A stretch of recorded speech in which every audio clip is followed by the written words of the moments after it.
Hey, what's up, everybody? It's me, Robert Phoenix, and I'm going to squeeze in some Astro Weather today. And I'm going to try to do this on Fridays at 11 a.m. I'm running a little behind, but I think this is going to be the new regimen for Astro Weather on Friday. And the reason for this is that it gives me a little bit of extra time in the morning on a Friday, which I absolutely need sometimes.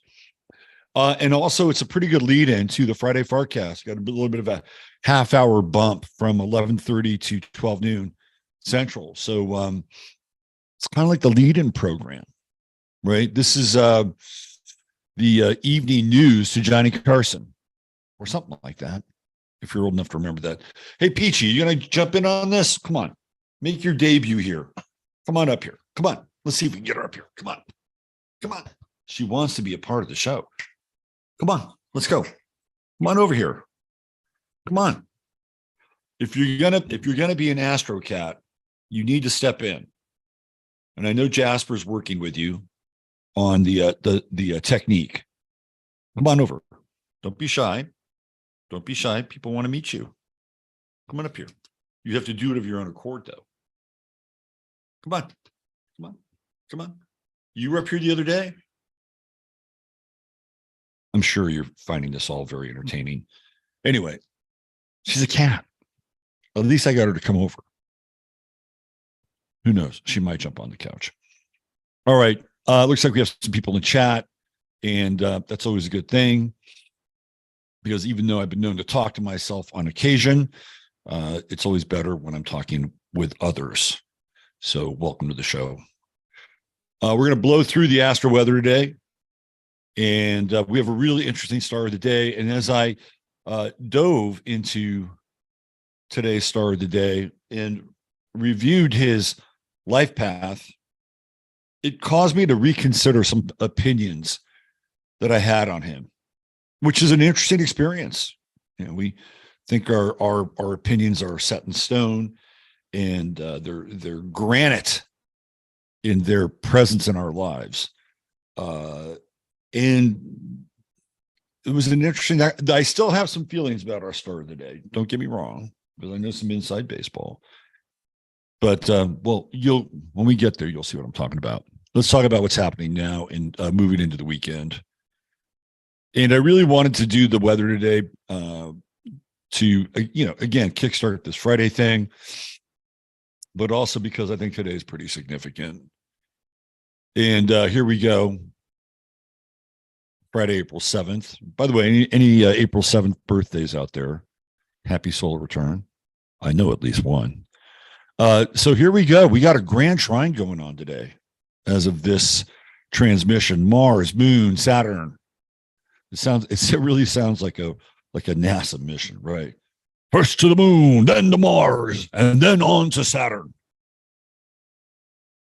Right there, the grand trine. Now, what's interesting about the grand trine is that's all about the water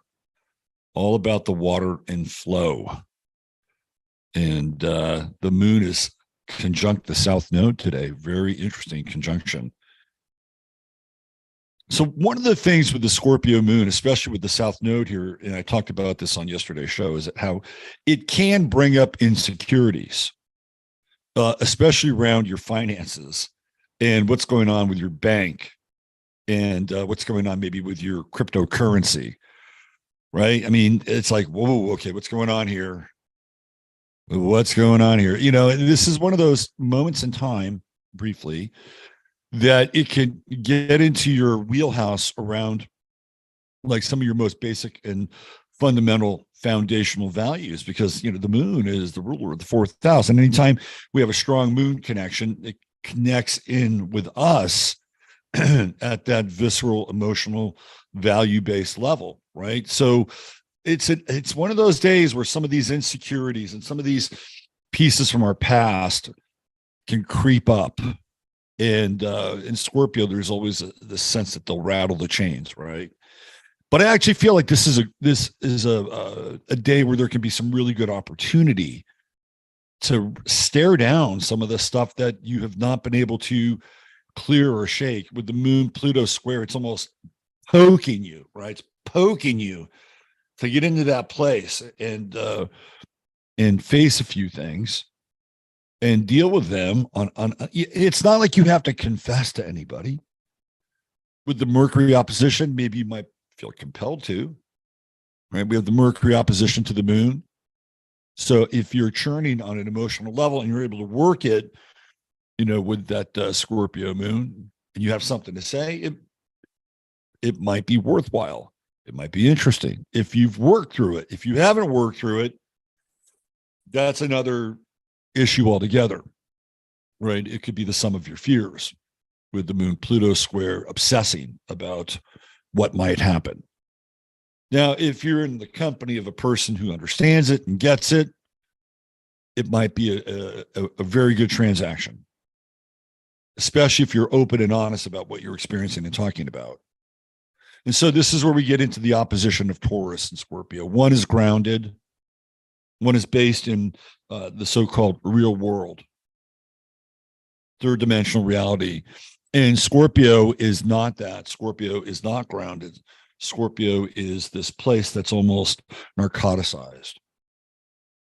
Scorpio is the underworld. It really, really takes us down into the bowels of our obsessions and fears. Are they real? Maybe they are.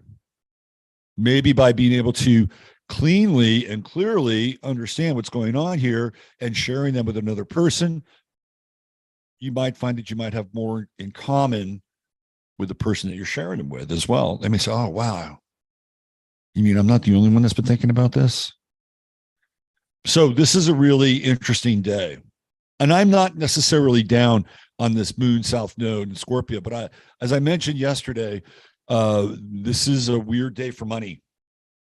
And good friend of the show, Jay, sent me a Snoot news story, and I've been talking about this, about how what is it?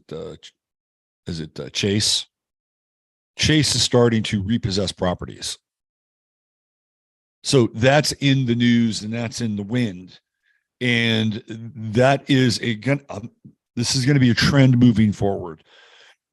They want to eliminate private property. This is on the table. It's happening, right? This whole idea of the 15-minute city, the reset, the drill.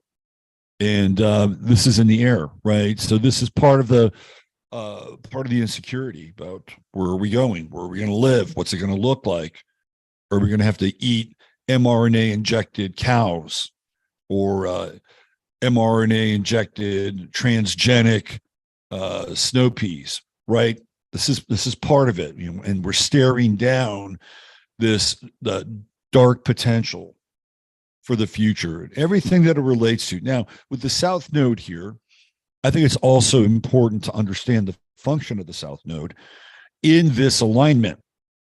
Think of the times in your life where you have felt fear, or you have felt as if the bottom of your world was going to drop out and the absolute worst case scenario was going to come true. And for whatever reason, either through correct action, the intervention of others, and your worst nightmare dissipating in the sort of the illumination of the morning light, it didn't happen. You've got a historical memory around this. Now, that doesn't mean you should just sit back and just let things happen in some ways. No, there is an opportunity here with this grand trine to take action. What is going to support your early warning systems? Because there is some support here. So the idea is to do something constructive. Do something constructive about the things that are really bearing down on your sense of security, or in this case, perhaps insecurity, which is a great, great opportunity for me to prop today's show at 12 noon with the Cremies. We're going to be talking about some of this. We're going to be talking about the use of copper in your garden, the electrification of your garden, and the absolutely brilliant results that copper has on agriculture in terms of vibrancy and yield. This is one of those days you're going to get some really good Cancerian action, Saturnian application for some of your fears. So if you're thinking, oh my God, we had such a shitty yield last year, it's going to be the same this year. Well, tune in at 12 noon right here in this channel, and you'll be able to find out about the magic of copper in the garden. Some of you probably already know this because it's a pretty hip crowd, but in case you don't, that's what we're going to get into. And that's also Pluto and Aquarius. We're looking at new solutions.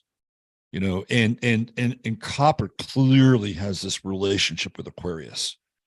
With the fiber optic wires and copper, essentially, running through the core of a lot of the wiring, not necessarily fiber optic. That's actually a filament, right? But copper plays a big role in stereo sound and hooking up speakers, right? It is conductive. And so when we look at all those things, the transistor age and the age of audio, not just MP3s, copper was a big player, and it still is, right? So it is very Aquarian. So we're looking at Aquarian solutions for you to be able to integrate them into your life. And with the moon Pluto square, it's like, how am I going to do this? How am I going to do this? Well, we're going to give you some hints and clues today. Venus conjunct Algol, an interesting transit, no doubt. And Algol is as you know, is a fixed star, and it has to do with decapitation. It has to do with Medusa, whose head was severed by Perseus. It becomes a talisman. And Algol has a very distinct, in some ways, dark and faded rap in the cosmology of astrology and fixed stars. But there's actually a practical application with Algol. And we talk about how the head is severed from the body. But what about reconnecting the head to the body? Oh, yeah, that's another part of Algol, because that's what you want to do. You want to be complete and intact. You don't want to be the Robin Williams character on the moon in the Terry Gilliam movie, which is a very interesting scene, where his head is disconnected from the body. I mean, that is totally Algol. So in relationship,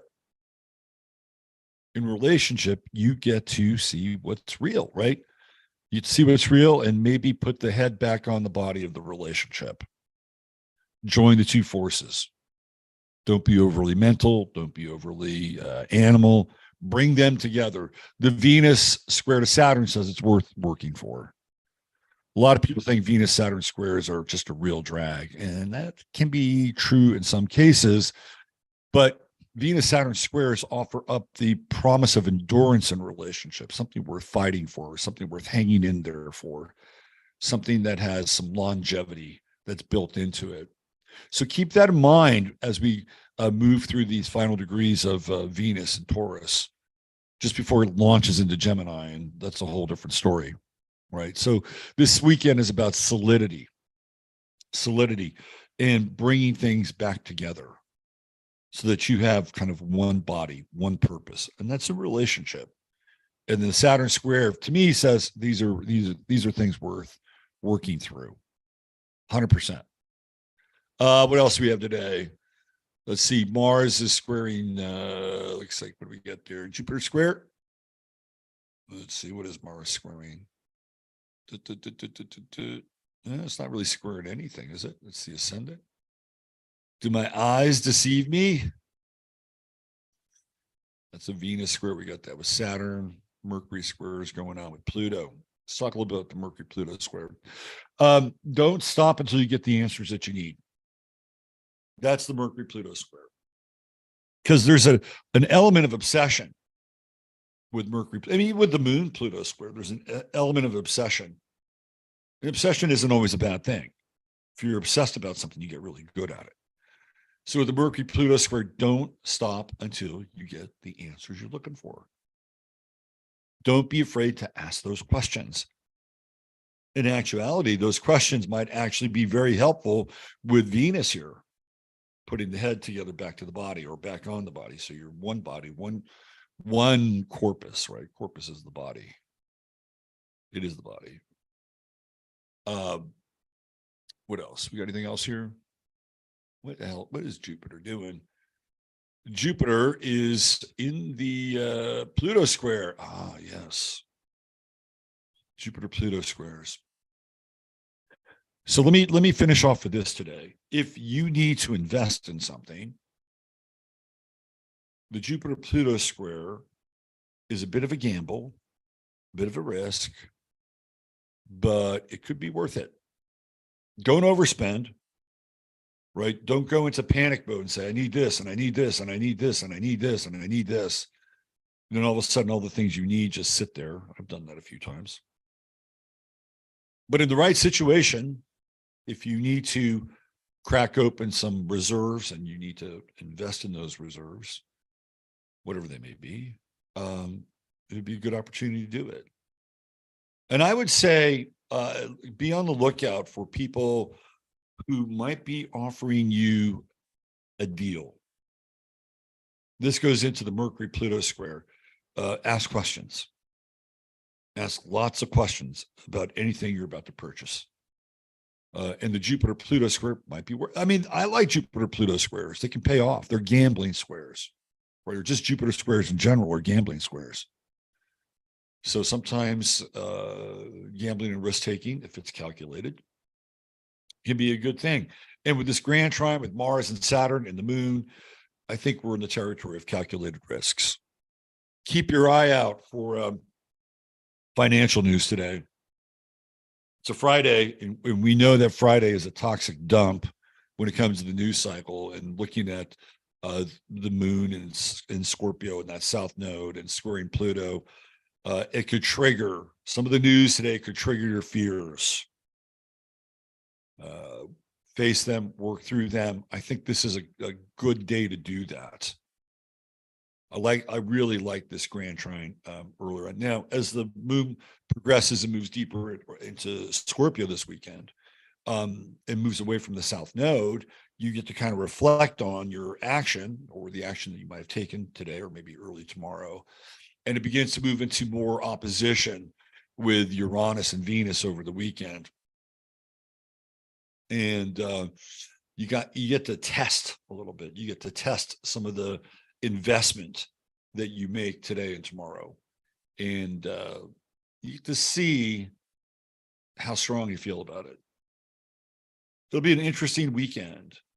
I also think there's a hint of eroticism in the air for this weekend with the moon Venus opposition. You know, it's also really interesting is by the time we get to Saturday, Sunday, we get this moon ingressing into Sagittarius on Easter. And I think it's a really interesting moon for Easter Sunday. It feels right. You know, there's all this Aries energy in the air, Chiron, Sun, Jupiter, Vesta. And as we see the moon progress through Sagittarius, it's going to trine, you know, all the Aries energy, which to me is the resurrection. Like it's the rebirth of spring here in the Northern Hemisphere. So it feels to me like we have a very interesting Easter energy. There is a strange kind of square going on very early with the moon and Saturn. And we have Saturn in Pisces, which to me really represents in a lot of ways the crucifixion, right? The judgment of the Messiah by the Sanhedrin and Pontius Pilate with all this Mars energy, you know, Pontius Pilate being a Roman and Rome being guided by Mars. So there is that strange kind of, you know, the last moments on the cross, the, you know, this sense of, you know, agony that's portrayed in Mel Gibson's movie. And then as the moon moves into Sagittarius, it's released. So in a lot of ways, we have with the moon and the ingress into Sagittarius and the transit through Sagittarius and connecting with Aries, we do have in some ways an imitation of Christ with this energy. And I think it really fits in like a notch in a groove for Easter Sunday. All right, let's get into the star of the day. And today is one of those days where there's so many candidates. My God, I could have gone down the Russell Crowe path. I could have gone down the James Garner path. There are a lot of people today, the Francis Ford Coppola path.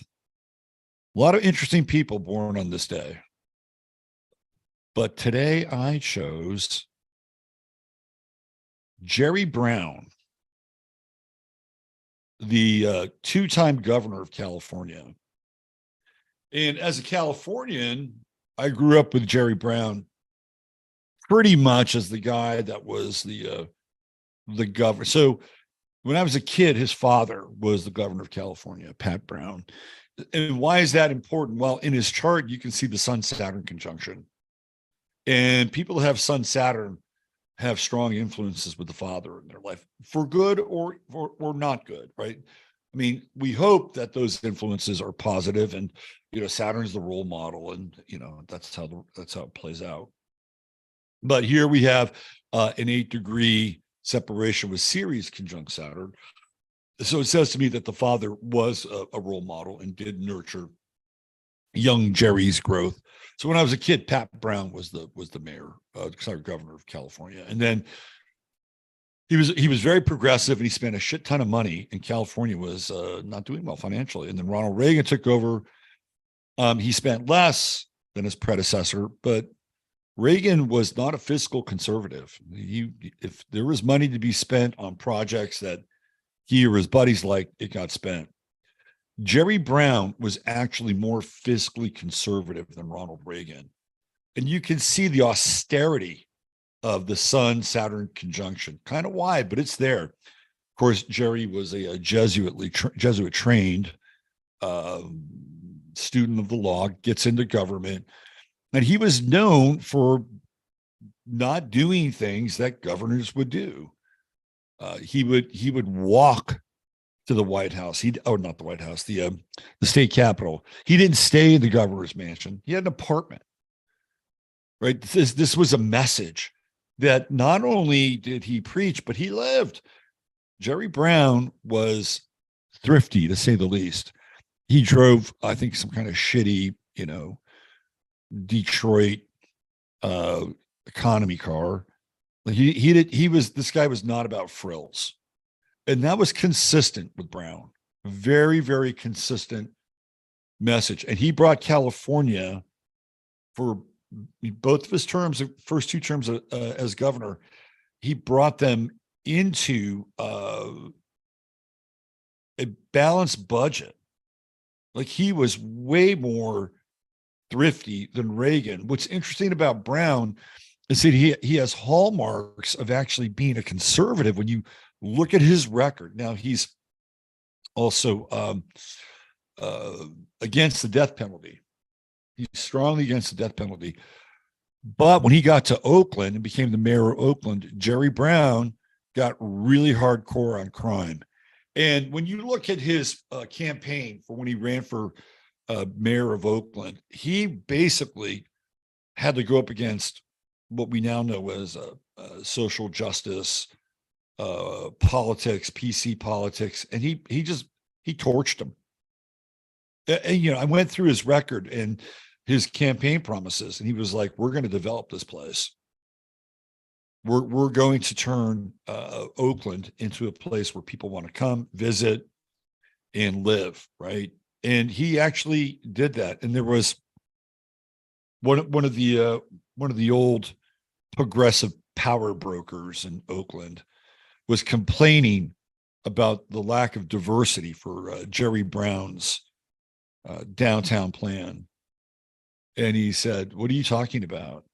When I go down there, this is what I see. I see indigent old people, drug users, homeless, and criminals. How diverse is that? That's not very diverse. That is a homogeneous concoction of a certain group of people." And he was right. He was right. And so he cracked down on crime in a big way. Very interesting character. His ideas were way ahead of their time. Way ahead of their time. We have Mercury, Uranus, and Mars, right, all in Capricorn. He's an environmentalist. He was really into people like Stuart Brand, who he actually hired to be a part of his government. He was into E.F. Schumacher, Small is Better, and Buckminster Fuller. Jerry Brown had the moniker Governor Moonbeam, and that's for a reason. It's because he was way ahead of the curve. And as much as I don't like the current trend of renewables, because I think there are better options and they're sitting on them, they're not letting us get a hold of them. Brown was way ahead of the curve with that as well. You know, he was not really into big oil or big petroleum. Remember, this is back in the 80s and the 90s, where a lot of people just thought these ideas were crazy and nuts. And, you know, look what happened now. He ran for president twice. He almost beat Jimmy Carter back in 1980. He was running against Jimmy Carter, and he pulled off. He got into the race late. He pulled off some major upsets. I think he actually won the state of New Jersey, which, if you're a Democrat, is kind of a big deal. But eventually, he came in third in the convention. Of course, Carter infamously was a one-term president. And what's interesting about Brown and Carter is they're oppositions. Carter's a Libra, Brown is an Aries. So they really had very oppositional energy. Brown's got Jupiter in Aquarius, right? And you can even see it here. You know, big ideas. He's got big ideas. He's got big technological ideas, big environmental ideas, and squaring off against Mars, right? So we talked a little bit about that today with the Jupiter squares. And he was bringing things into the realm of the 10th house, which is public discussion. And some people dug it and some people were just not into it. They made fun of him. Well, you know, look where we are now. He's looking like a prophet, actually. Neptune in the second house in Virgo. Of course, that's his material values, right? The second house is material values. And Neptune there is not a death sentence, which I've told many of my clients. You just have to align your material values with your Neptunian values. And for Brown, it had a lot to do with the environment and also being frugal. And he was kind of monastic in his own way. Had a reputation for hanging out with some starlets like Linda Ronstadt, but eventually marries later in life. The other thing that's interesting about Brown is that he would go on these Zen Buddhist retreats, you know, Moon and Pluto in the 12th house. He would get away from the world. He'd get out of the world, and he would recharge himself with that Moon Neptune conjunction. And they would ask him. People in the press would ask him, you know, why do you go on these Zen Buddhist retreats? And Brown would say, well, it helps me break through illusion. And politics is almost all illusion, so I consider it an enhancement to my evolution in this space. I'm paraphrasing a bit, but that's what he said. Now, there's also another side of Jerry Brown, which is the Aries side. Kind of self-serving, got to say. The Oakland A's had a deal in place. I believe it started with the previous mayor, Elihu Harris, and they were going to bring a stadium to downtown Oakland. I mean, they had gotten a firm to do all the plans and the drawings and the whole nine, right? And it would have been a great boon to the city of Oakland. Brown nixed it. What did he do? He used the space that was going to be allotted for the new Coliseum and sold it to his friend. And what did they do? They developed live work spaces. That was part of their plan. And then after that, they put a gag order on the whole thing. Can't talk about it. So I'm not painting Jerry Brown as a saint by any means. And his third term as governor was probably his weakest. He allowed a lot of things to slip through. Of course, the vaccine mandate.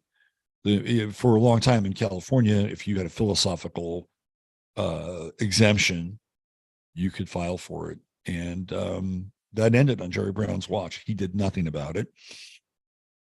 Also, I think at the time he was the comptroller of California when Arnold Schwarzenegger was governor. He's a lifelong Politico. You get that Sun Saturn conjunction.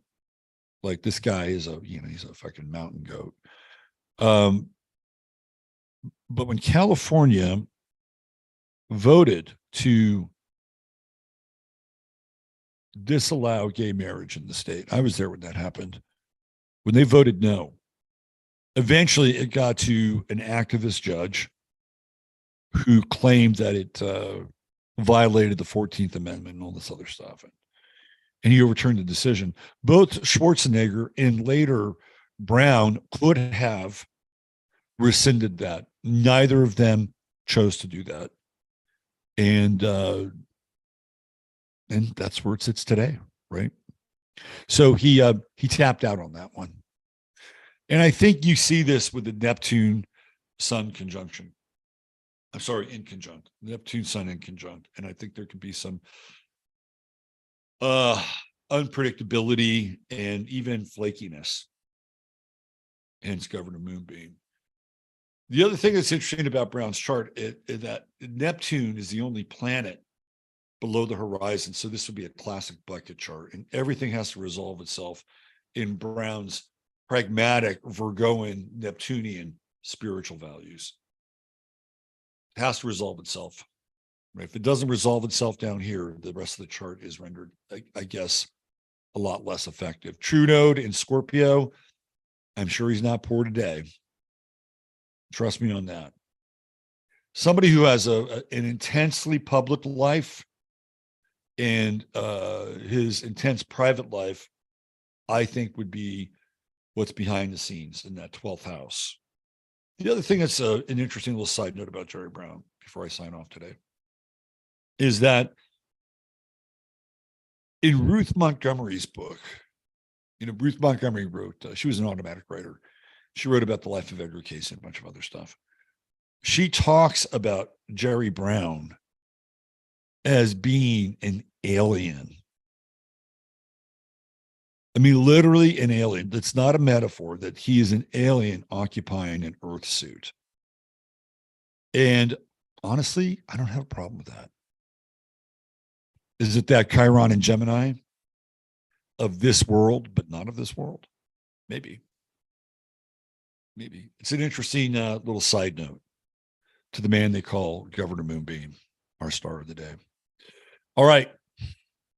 I'm out of here, but not for long. I'll be back in 20 minutes with our good friends, the Crimmies.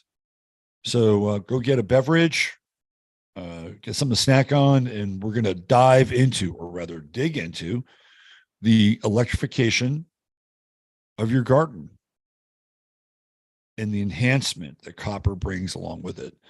Thanks for being here. I'll give a bump to my sponsor, truehempscience.com right now. If you're interested in some really great hemp products, go on over there, truehempscience.com. Type in 15MINS when you do, and you'll get free product delivered right to your door. If you spend $150 or more, that delivery is free.